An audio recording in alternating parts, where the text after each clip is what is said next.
Hey everyone, I'm Madhav Rajan. I'm the Dean and the George Schultz Professor of Accounting at Chicago Booth. I want to thank you all for taking time to be with us today. I'm thrilled you could be here as we welcome Booth alum Tom Keck from StepStone to our Distinguished Speaker Series. This is a long-standing tradition, of course. The DSS brings together high-profile leaders from the government, from business, from the community, to the school to share their insights and experience.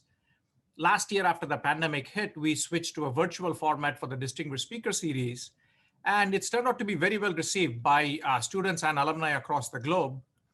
So back when we began, I guess about a year ago, we were doing mostly events about COVID. So we spoke to a bunch of alums, Kurt Del Bene from Microsoft, Tom Ricketts of the Cubs, Jenny Scanlon, Byron Trott, mostly about COVID and how these executives of their firms were responding to COVID.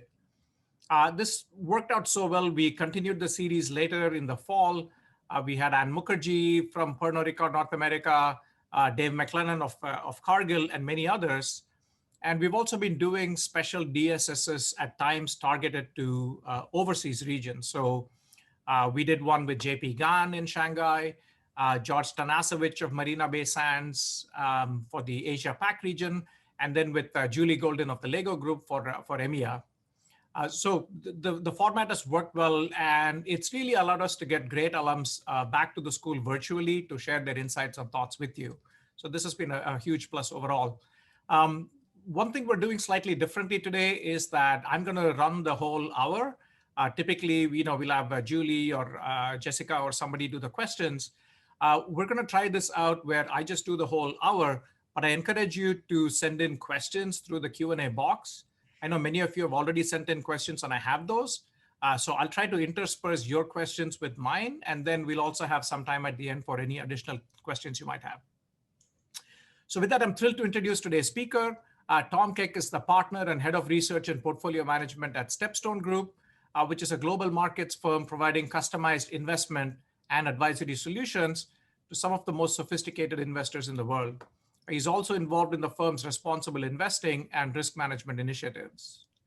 Prior to StepStone, Tom was a managing director at Pacific Corporate Group, which was a PE investment firm that oversaw over $15 billion in private equity commitments for institutional investors. And before that, he was a principal with Blue Capital, a middle market buyout firm. Thank you so much for being here with us today, Tom. My pleasure. Thanks for having me. So Tom, let me start with your background. You were a decorated Navy pilot before you came to Chicago Booth. Can you talk us through sort of what led you to your decision to think about pursuing an MBA, and what are the things from your military service you took with you to Booth and that you carry with you even today? Sure. So the Navy paid for me to go to undergrad, and so I owed them a certain amount of time after I graduated from college. Because I had a job on graduation, I was an English literature major because that seemed kind of interesting. And then when the Cold War ended and the Navy decided to downsize, it turned out that the Navy wasn't going to be a long-term career for me. So they offered me money to get out, and I thought, well, there might be some interesting things to do on the outside. I actually thought I wanted to be a lawyer.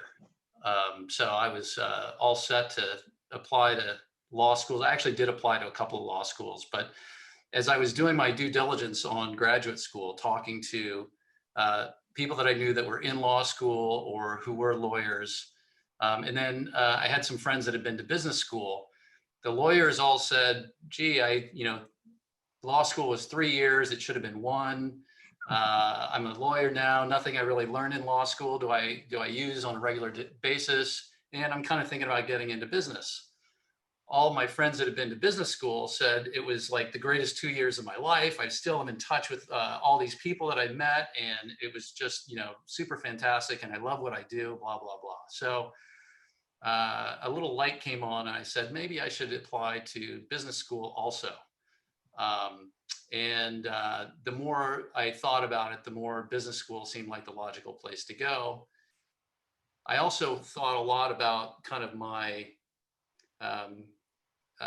my package of skills that I was coming out of the military with. And it was pretty light on quantitative analysis. So I was drawn to Booth in particular because of the reputation for economics and the quantitative background that it would give me. I felt like coming out of the Navy, I did have some understanding of some of the more softer skills, leadership, management, and that sort of thing. And a lot of that I learned in the Navy, I have been able to carry forward through my career.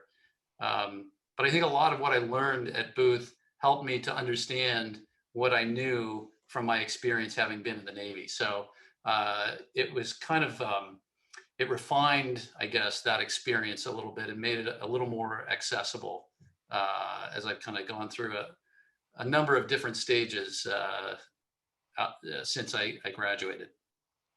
So looking back, do you feel that having had that Navy experience has been a big positive to you throughout your career? Absolutely. First of all, it was really fun flying off of aircraft carriers. It was fun during the day, I should say.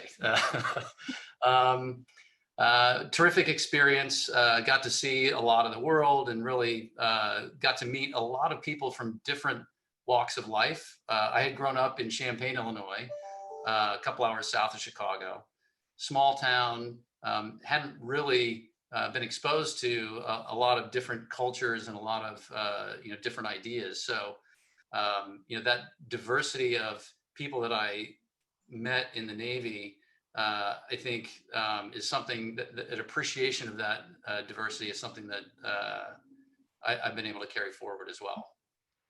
And did many of the people, your colleagues in the Navy, also eventually did they come into the business world? And do you sort of feel like that trend is accelerating now, or have you seen fewer people from the military coming into to business? So it's different. My colleagues, a lot of them have gone into the airlines. Some of them went to law school. Some of them went to business school and have gone into business. I actually see a lot of people coming out of the military these days. So here in San Diego, where I live, it's a big military town. The Navy has a big presence here, as does the Marine Corps. And I get calls on a fairly regular basis from people that are making the transition from military to civilian life. And I always try to take those calls and I mean, pre-COVID, I would go and have a coffee with them. Hopefully I'll be able to do that again here before too long.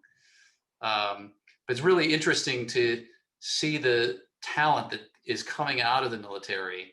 And, one of the things that I'm going to do when I have a spare moment is try to figure out how to do a better job of capturing that stream of talent that's coming out of the military and getting it focused into the right place. I think that's a huge opportunity.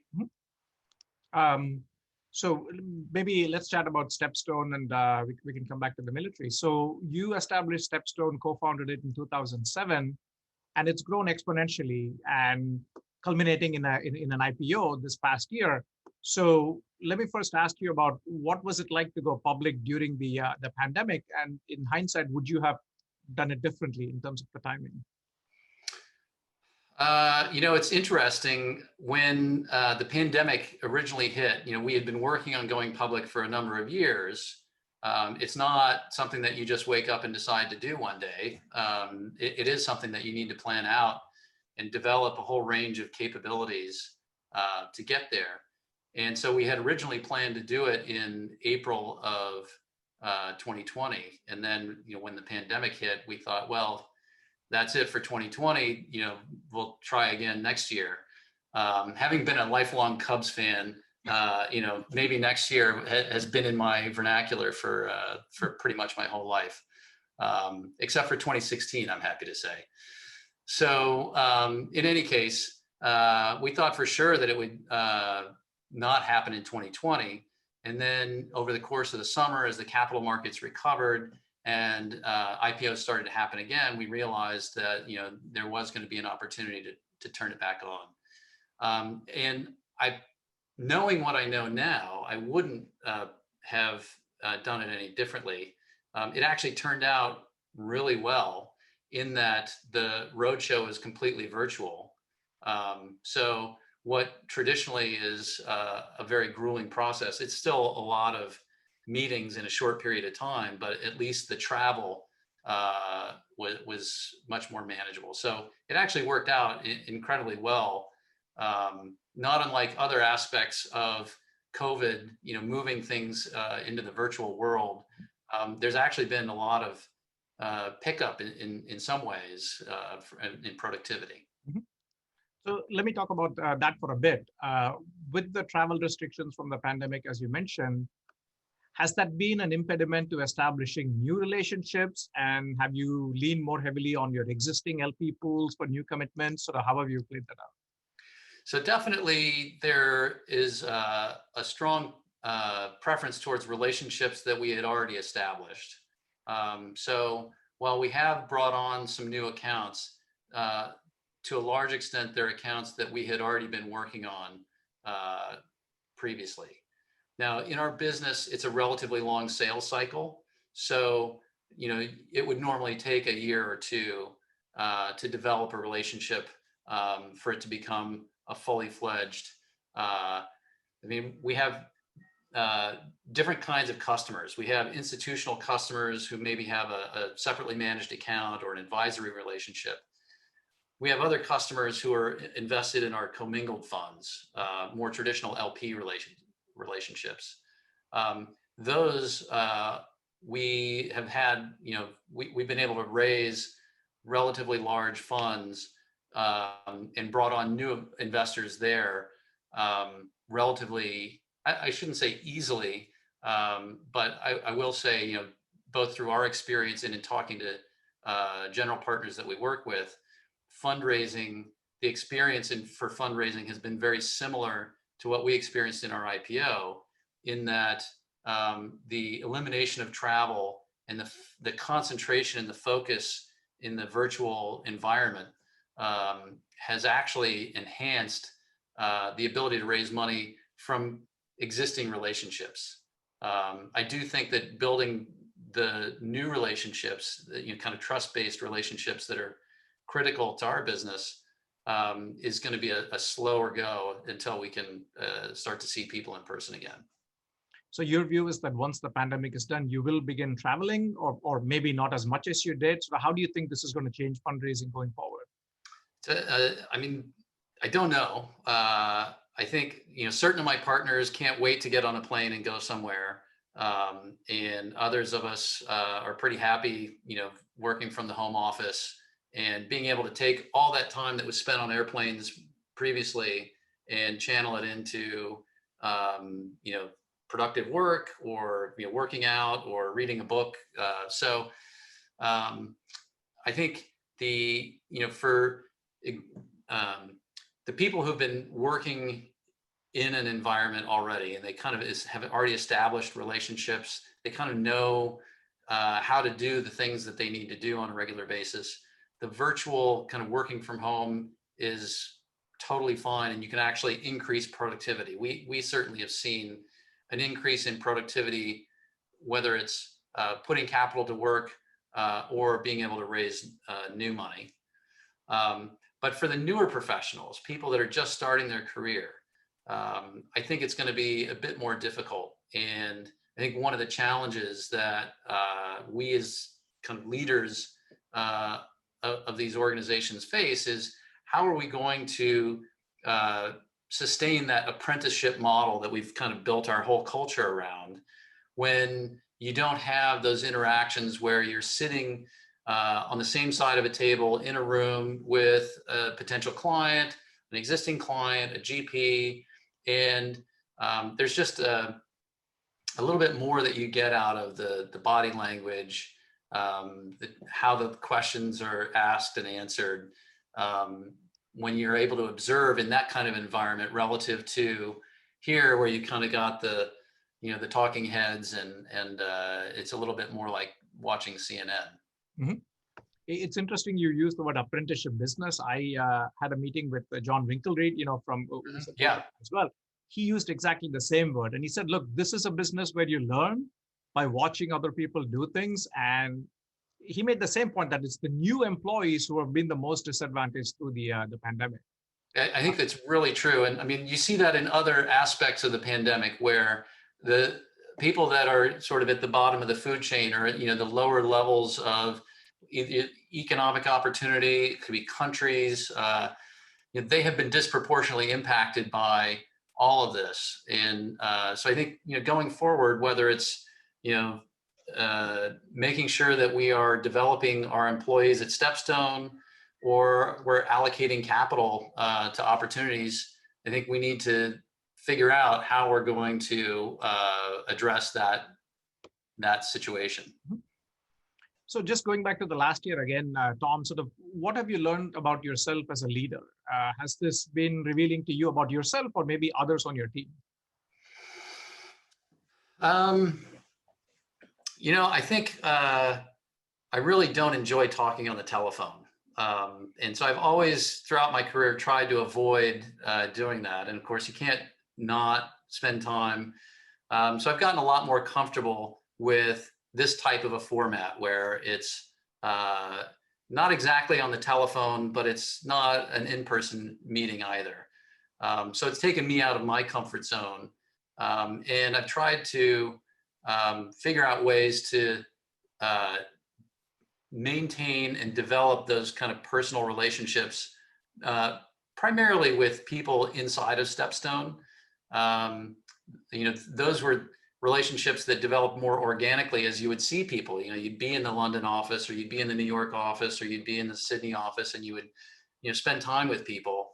You don't really get as much of an opportunity to do that. So I think if I were left to my own devices, I probably would not be as outgoing as I think I have tried to be this year, kind of knowing that I'm not going to have those more informal interactions. So just talking about StepStone, how different is it from when you co-founded it? And what was sort of your aspiration? Was this the time frame at which you thought you would get to the level that you are at now?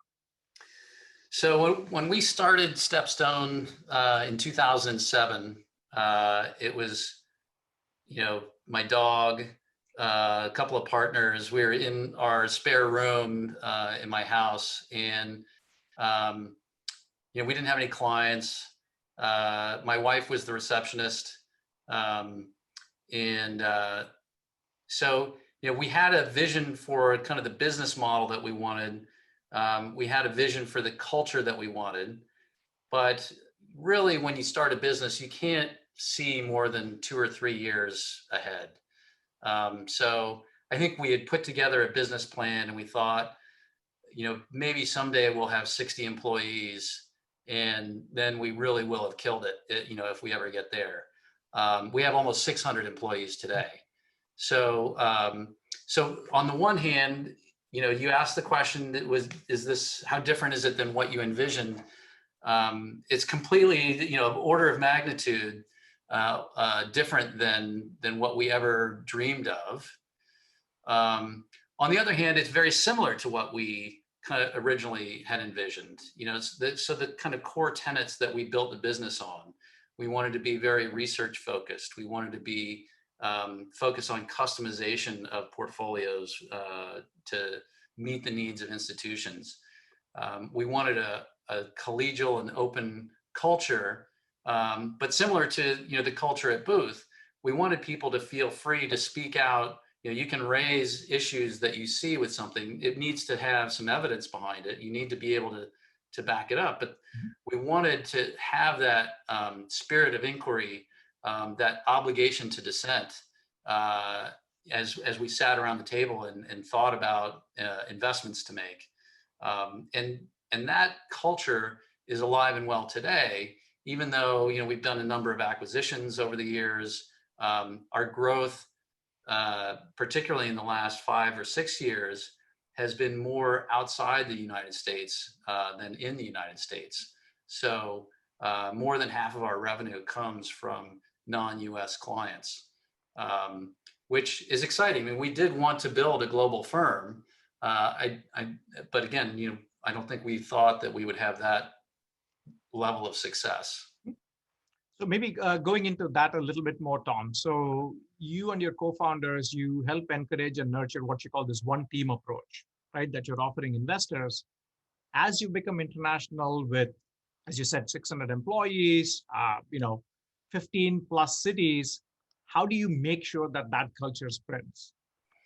So, so it starts with the culture of the firm, and so the culture is not only the leaders and kind of the attitude that they project, but it's also in the people that you bring up, uh, how you educate and develop those people, which people you promote, and so you need to have that culture of openness and uh, collegiality, to so that people recognize that when they help somebody else be successful, that that's going to come back to them eventually. So kind of a karmic uh, culture. So that's the first step, is really making sure that um, that everybody who is rises to a leadership position in the firm embraces that attitude and that culture.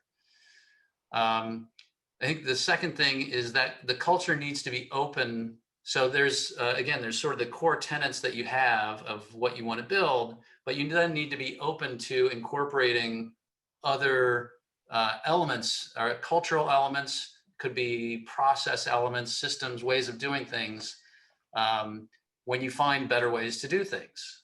So I think there's, there's sort of the core tenets, but then there's this openness to, what we brought in. We acquired a Swiss company that was a very Swiss business, and we didn't have any Swiss people in the company. But as we kind of integrated them into our processes and into our culture, they enriched the rest of the firm with this sort of precision precision approach to how they did things, and kind of made the rest of what we do better. And then we were able to kind of contribute a little bit back to their culture, and so I think it's a lot of communication, a lot of openness, and a very definite sense of what the culture should be. Mhm. So when you think about the people that you're looking to bring in, right, you're leader of the research and portfolio management team. What are some of the sort of key skills or leadership attributes that you look for, or that you try to develop in them as they progress in their careers? So when we're bringing somebody in at kind of the entry level, we're looking for fundamentally analytic horsepower. So can they do the analysis and kind of meet the needs that we need there? But we're also looking for this kind of spirit of intellectual curiosity. So it's not just being able to do the math; it's asking the questions, and really being curious about why things are the way they are. There's a little bit of an ability to cope with ambiguity. A lot of what we do, I call it the 50 state problem. So if I showed you a list of 49 names, you would be able to look at each individual name and say, yes, that's a state. Yes, that's a state. But if I said, here's 49 names, tell me which one is missing, that's a harder problem to solve. And a lot of the work that we do, we're given a ton of information, but what we're really trying to figure out is what's missing. And so you really need this ability to ask the questions that figure out what's missing, and to kind of cope with the ambiguity of, I got all this information coming in, how am I going to process that? And then there's this kind of openness to, being wrong. A lot of what we do, we're trying things and we're not always going to be right. So as long as we can be right more often than we're wrong, and as long as we're not making the same mistakes all the time, then we're getting better. But we don't want to be in a situation where we're always right, because then we're never going to grow. We're never going to expand. So like, I think some of those are kind of the things that we're looking for. And then the other thing that's really important is you have a resume, there's a bunch of things that you've been involved in previously. You really need to be able to explain what you learned, why you did the things that you did, why the progression makes sense. If you've been involved in something and you can't really explain, why things happened the way they did, or think about it critically, then that probably doesn't say very much for your ability to, as we go forward, when we do make a mistake, we don't want to just, write it off. We want to think about like what led to that and what can we do differently next time to avoid that mistake, and do something better. That's a great answer. Thank you. And I think it goes to the heart of one of the questions that came up about what you're looking for in hiring somebody. Are there specific industries, Tom, that you focus on, or are you sort of generally open to bringing anybody in that you feel would add value to your firm? I would say this is changing. Historically, we always looked for like a very specific, 2 or 3 years of banking or consulting experience. And, you kind of fit into this cookie cutter. Because as a small firm, you really don't have the ability to spend a lot of time training people. You need people that kind of have some fundamental skills, and you'll bring them in and you'll sort of make it work. That was an efficient way to bring on people quickly. It was not a very good way to build a very diverse group of people within the firm. And what we learned was, as we acquired other firms in our industry, well, they weren't very diverse either. So 8 or 10 years ago, we kind of looked around the room and we said, well, geez, everybody kind of came from this cookie cutter, and this is probably not a very sustainable model for a business that's supposed to be able to think about things from lots of different perspectives. So we've spent a lot of time over the last 10 years trying to think about how can we broaden the funnel of people that we bring in. We've always focused on our deal funnel and how can we get the broadest possible deal funnel. So if we're going to do it in the deal side, we need to think about it on the people side also. And so we do want to be able to bring in people from a broader range of backgrounds that have that broader range of perspectives, but understand how we can set them up to be successful, because they still do need some of these fundamental skills. But a lot of the, Excel, building a model, doing these kinds of things, those we should be able to teach relatively easily. Some of the softer skills, the ability to deal with ambiguity, the being a self-starter, being able to interact with clients, those skills are harder to teach. And so if we can focus more on finding people that have those capabilities, let's fill in the gaps with the easy stuff to teach. Mm-hmm. And then we'll wind up with not only a more diverse workforce, but a workforce that actually is more endowed with the harder to teach skills. Mm-hmm. Thank you. So I'm going to go to a topic that I'm sure is near and dear to your heart. In 2019, the StepStone published a paper on responsible investing. So maybe you could just start with explaining what do you mean by responsible investing, and we'll take it from there. We have a question on that as well. Go ahead. So also about 10 years ago, we started to get questions from clients about something called ESG. And we could spell ESG, but we weren't really sure exactly, what they meant. Environmental, social, and governance. And so my initial thought was, well, yeah, those are all things that we care deeply. Like we spend a lot of time thinking about all three of those things on every deal that we do. But it turns out that it's actually a lot more than just, having a consultant look at the, plant to see if there's any hazardous materials in the soils, or finding out if there had been, labor disputes in the past. So as we learn more about kind of the evolving thinking around ESG, we kind of developed our own approach to it, which is to think about ESG as a framework for analyzing risks and opportunities in any business. Some people, when they use the term ESG, they're talking about a tiny little niche of the investment world. We think it applies to everything. And you can equally talk about ESG if you're evaluating a coal-fired power plant as if you're looking at a wind farm. There's different opportunities available in both of those situations, but it's a framework that you can use to think about that.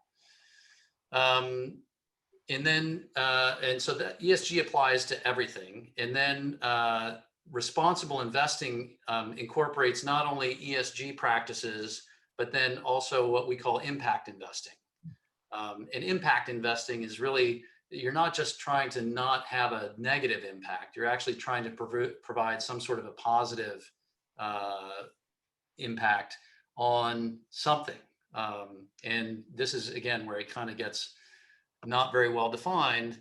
What does impact really mean? And it's actually, I've spent some time at the Rust-Indi Center trying to get the latest and greatest thinking on what does impact investing really mean. And there's lots of different views around the industry about what impact investing is and is not. So we're still thinking hard about how do you have real impact, so you can make an investment that you intend to have positive results. How are you going to measure those results, and how are you going to report on that? And so that's an evolving branch in the investment world that we're spending a lot of time on, and I think is absolutely critical if you're going to avoid situations where, impact investing, double bottom line investing has a terrible reputation in a lot of people's minds, because 20 years ago, economically targeted investment was a big trend. And it was essentially a way for people that had trouble raising money in any other way to find some money that had been set aside for that and to raise money that way. I think ESG and responsible investing and impact investing is fundamentally different because of this concept of measurement, and the revolution in information that is available, I think is really driving all of that. Madhav Rajan wrote a terrific book called The Third Pillar. And he talks a lot about the information and communication and technology revolution and some of the ill effects and how it has driven a lot of income inequality and some bad things in the world. But I think equally, it is also going to power the ability for investors, governments to price externalities that historically have been very difficult to price and measure. And so as an investor, I want to get out in front of that trend, because if you can anticipate where those externalities are going to get priced in and invest on the right side of that, then you should be able to make better returns. So we have a question from the audience, essentially asking, when do you think this acceptable set of standards, which are utilized across the industry, are going to come in? Basically, at what point do you think ESG allocation will sort of hit the pivot point and be kind of the norm, or more people adopt it? I mean, I don't think there's going to be a point. It's already developed much further than where it was 5 years ago. I would say the US is way behind Europe and Australia. Even parts of Latin America are more developed in this, in thinking about things using an ESG lens. They don't have the history that investors in the US have with economically targeted investment and the really poor returns that happened there. Even clean energy. There was a long time where investing in clean energy was a pretty tough row to hoe. And, Tesla almost went bankrupt until the government saved it. Now it's worth whatever, $1 trillion or something. So, these things change a little bit at a time until all of a sudden, they change a lot. And so I think that between the impact weighted accounts initiative that Chicago is a part of, SASB, the UN has been very active in trying to develop from the Sustainable Development Goals and the UNPRI. So there's part of the problem is a little bit that there's too many standards out there trying to be developed. Those need to kind of coalesce into something that investors all kind of buy into. And I think, as a firm, StepStone needs to be working hard to help that come about, because I do think that's the future of investing. And so the earlier we can be a part of that, the better. So we have a question that just came in that says, is ESG investing give you an opportunity to charge sort of higher fees on that? No.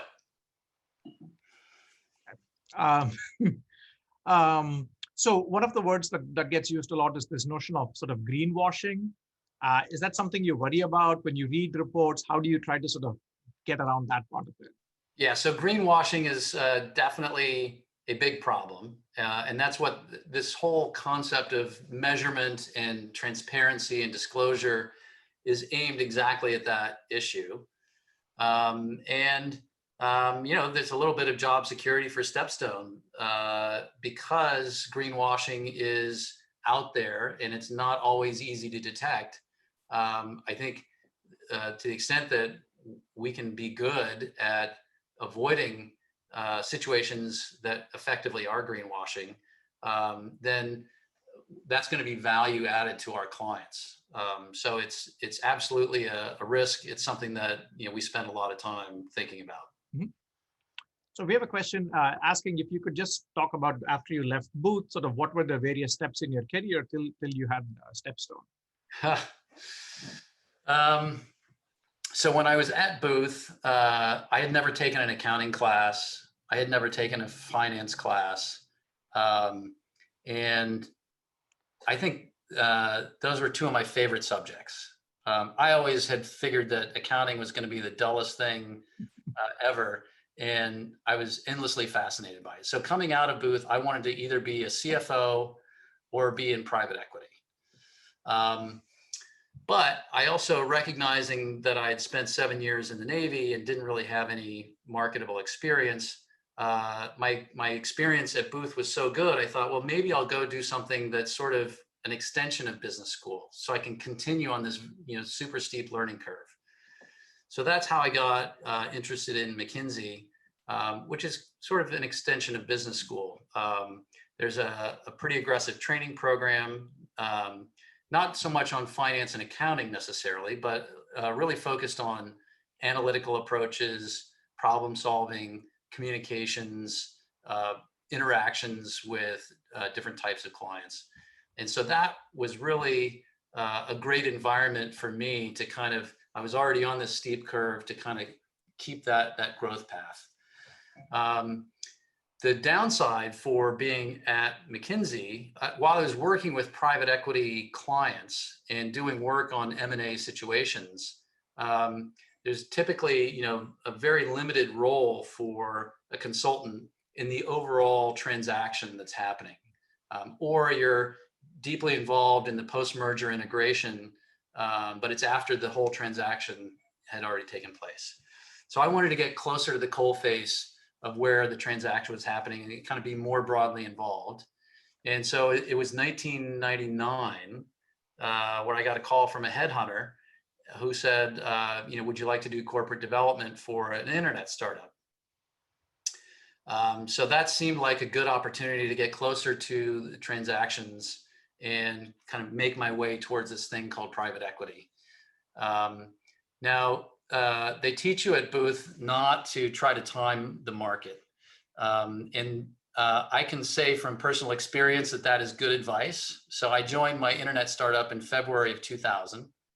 I think we filed the S1 maybe 2 weeks after I joined. And 6 months later, we filed a 363, which for those of you who don't know, is a bankruptcy auction. So we really kind of went from on a rocket ship ride to selling off the assets to make payroll in a pretty short span of time. That was not a very fun experience, but the relationships that I made there later came into play. One of the guys that I worked with there ended up being one of my partners that I started StepStone with.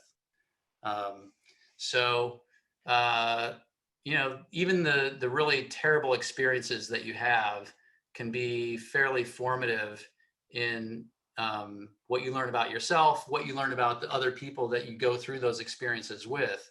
Part of the reason why I was comfortable starting StepStone was because I had kind of been through the ringer before with this person, and I knew, they say, there's a saying in the Navy that you don't want a wingman who doesn't know what it's like to get punched in the face.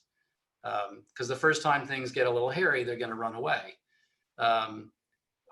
We had both been punched in the face multiple times, so we kind of knew that that was not going to be a problem. Thank you. So we have several questions kind of about the industry and what's happening around it. So let me just go through a few of them. Are you seeing more female GPs arise out of COVID? We saw that the amount of investments to women founders decreased this past year. Do you think that's going to rebound? How can we best help increase the amount of investments going to women-led firms, for example? Yeah, I mean, I don't know if there's a connection to COVID necessarily. But I do think that this is, a big issue, not just for women founders, but I think minorities as well. When you think about the stock of human capital that whether it's the United States or the world has, there's a certain amount of the human capital that's being very well utilized, and then there's a lot of human capital that's completely underdeveloped.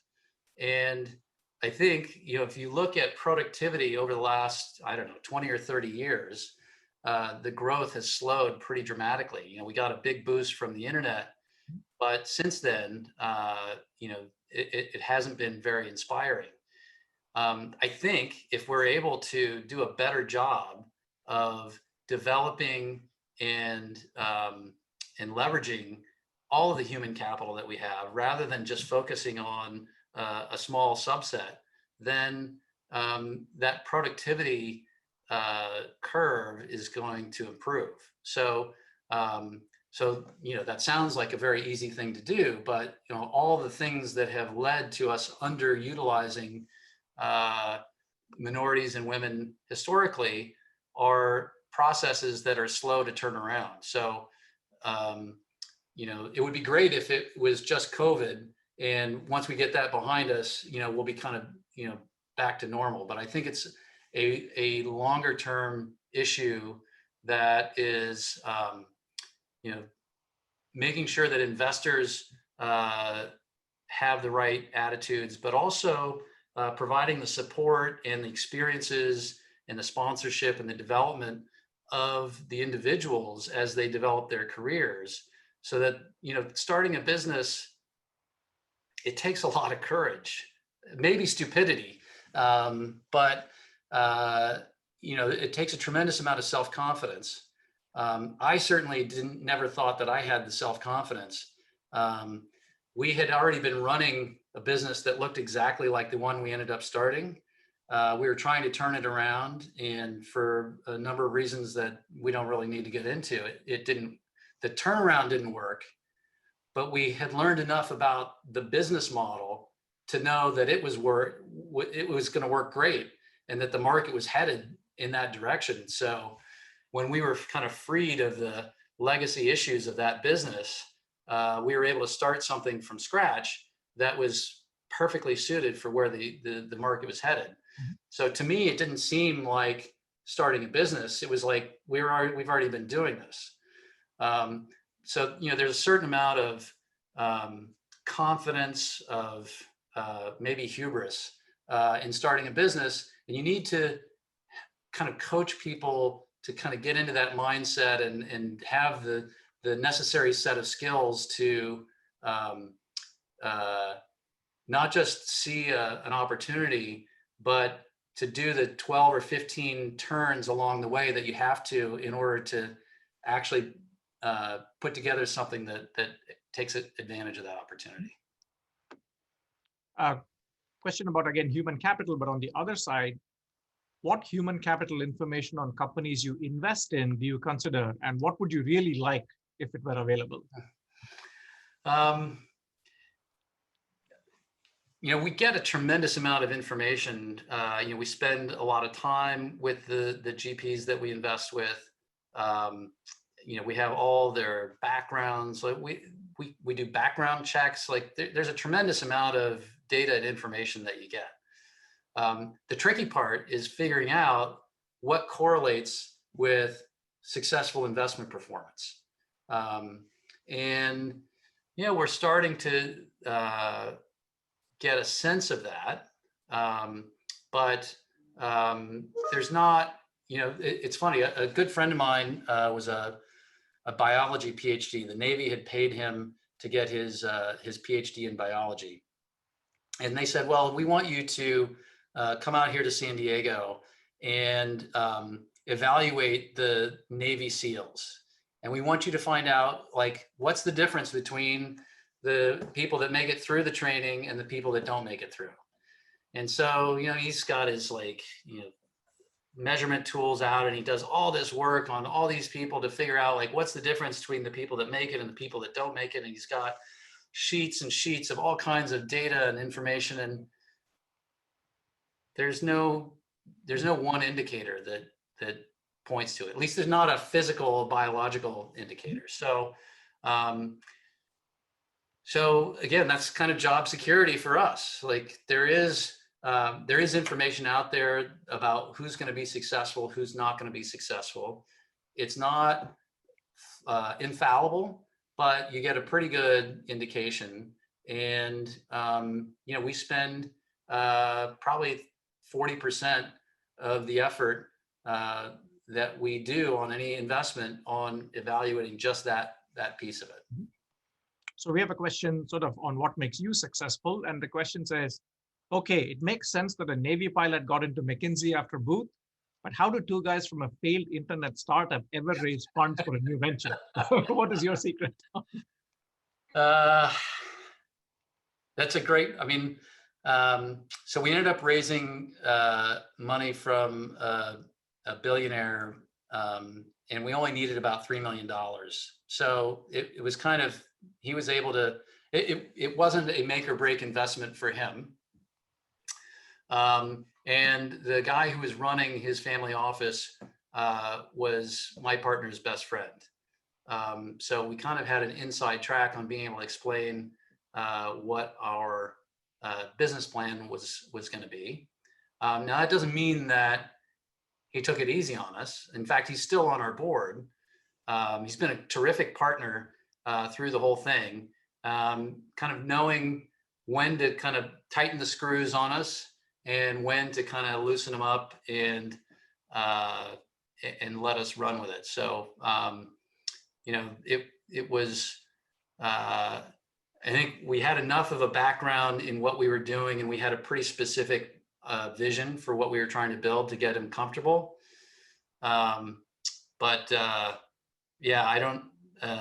It was not, we didn't have people throwing money at us.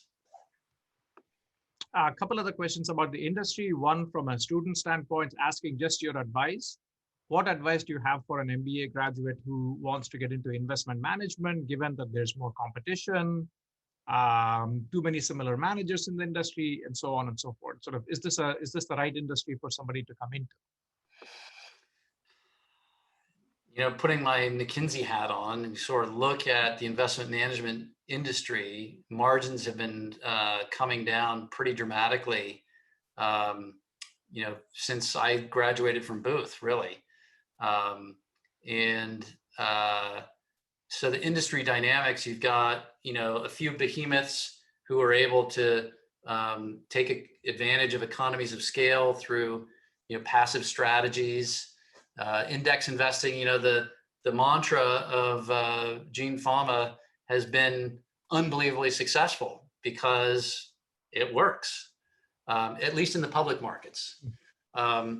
So yeah, money management is pretty tough. Now, there's a whole section of it that I don't really understand very well, which is the hedge fund industry, where people have done fantastically well. But I think margins have been competed there as well. In the private markets, margins have held up better, although there's definitely margin pressure, both for firms like StepStone as well as for GPs. It's a more complicated pricing model, so it's harder to observe that pressure, but it's certainly there. But I do think, and I've always worried that I was going to get my Booth degree rescinded because it's such an efficient markets kind of a place, and my whole business is built on inefficiency and taking advantage of inefficient markets. So don't tell anybody. So there's plenty of inefficiency in the private markets to take advantage of, and that's really where kind of our ability to sustain margins is hiding, is in that ability to arbitrage those inefficiencies. But those are, they're moving. They're not, the inefficiencies that we see today are not the same ones we were exploiting 15 years ago. Mm-hmm. So unfortunately for this poor person who's really trying to get some practical advice, I've stood here waving my hands for the last 10 minutes. I don't really have any great answers for, I don't think you should go into money management because you think it's a great industry. You should go into it because you have to go into it, because you're passionate about it, because it excites you. So, whether it's money management, line management, banking, consulting, whatever, you should do what you are truly passionate about, because that's what you're going to be good at. And the person who is super passionate is going to, be the behemoth that is the low-cost producer and is still going to have, a pretty good life. So that would be my advice. Thank you. I know there are limits on what you can speak about and what you cannot. In broad terms, can you talk about sort of what are some exciting industries that you see out there?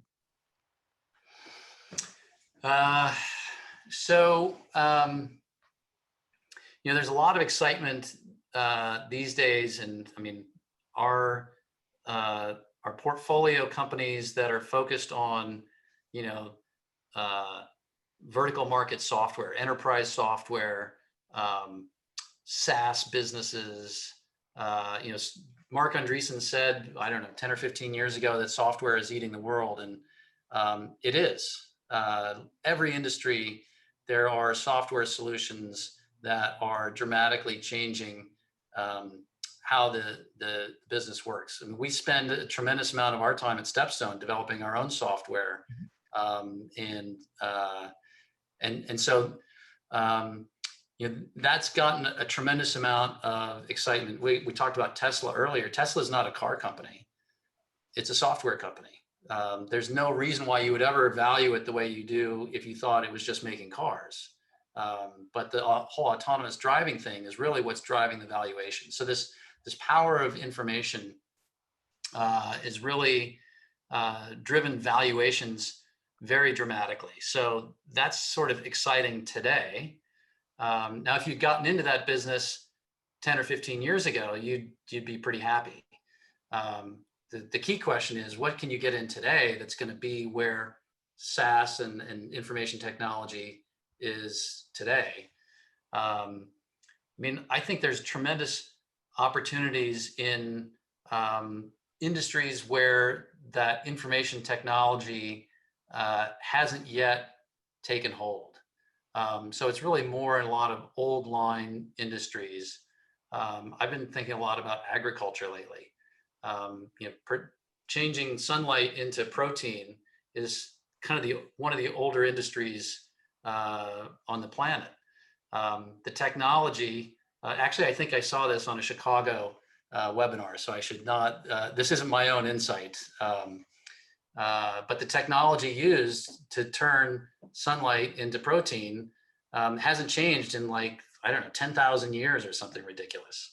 So finding, and so I don't know, is it biology? Is it physics? But something about how are we going to feed 10 billion people, which we're going to have to do sometime in the next couple of decades, without crushing the environment, using up all the potable water that the planet has to offer.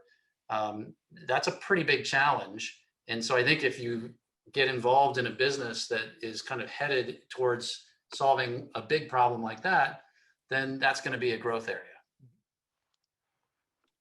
Question about what is your view on the push to lower the entry barriers to smaller investors accessing private funds? This is actually something that we're very intimately interested in. We have recently launched a product that is exactly trying to solve this problem. And the entry barriers, you can think about in sort of three different categories. There's sort of regulatory barriers, and we're not going to be able to do anything to solve that. There's liquidity barriers, so individuals have a shorter liquidity horizon than a typical institution. We actually have a lot of tools that we can use to solve that. We can use our data and techniques that I learned at Booth to figure out how we can intermediate lots of small investors and lots of private investments to create liquidity for those that need it, while husbanding liquidity for those that don't need it. So that's a pretty exciting product that I've been working pretty hard on for the last few years, and I think is going to kind of reduce that liquidity barrier, not eliminate it, but it's going to create quarterly liquidity, which is a lot better than what is typically available. And then the third barrier has really been cost. The ability to access good investments at a reasonable cost. And that's part of this product. We're working on it. And so I think that's going to get better over the next 5 or 10 years as well. So maybe one last question. Several PE firms have started their own SPAC vehicles, which has created some concern. What do you think about that whole trend, and where do you see it going? So SPACs is, boy, that's a big trend. There's something like 400 SPACs in registration or awaiting registration, and they all want to buy a company of somewhere between $1 and $10 billion. So I feel pretty good about it, given that our portfolio consists almost entirely of businesses that could fit into that space. So as somebody who's going to be selling things to SPACs, it doesn't bother me too much. I don't think that what's interesting. I read an article. Somebody said that the terms on SPACs have gotten better for investors, and that's why SPACs are having this renaissance. But they're still incredibly egregious, and that's why all these GPs are raising them, because the economics are amazing for if you're a sponsor of a SPAC. So yes, there's a little bit of concern about, geez, a GP raises a SPAC, but they've got all these private funds. The GPs know which side their bread is buttered. The private funds that they manage are much larger and much, I wouldn't say more lucrative on a percentage basis, but on a dollars earned basis, that's really where the action is. So the SPACs are, I think, interesting for them. One of the trends that we've seen lately is particularly for these SaaS businesses that can just keep growing for a very long period of time. And a GP who's owned one for 5 years, they don't want to sell it, but they need to get liquidity for their LPs. So they're coming up with these different ways to say, how can I continue to own this business, but kind of roll it into a new ownership group? And so SPAC is one way that you could potentially do that. So I don't think it's completely evil, but I'm not a big SPAC investor. Right.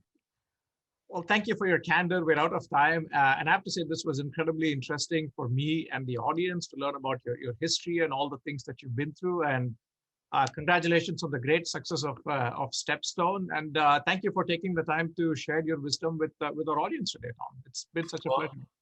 Thank you.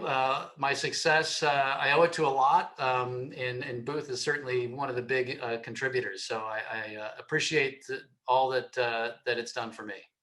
Thank you. Thank you, Tom. Thanks, everybody. Thanks. Good evening. Bye.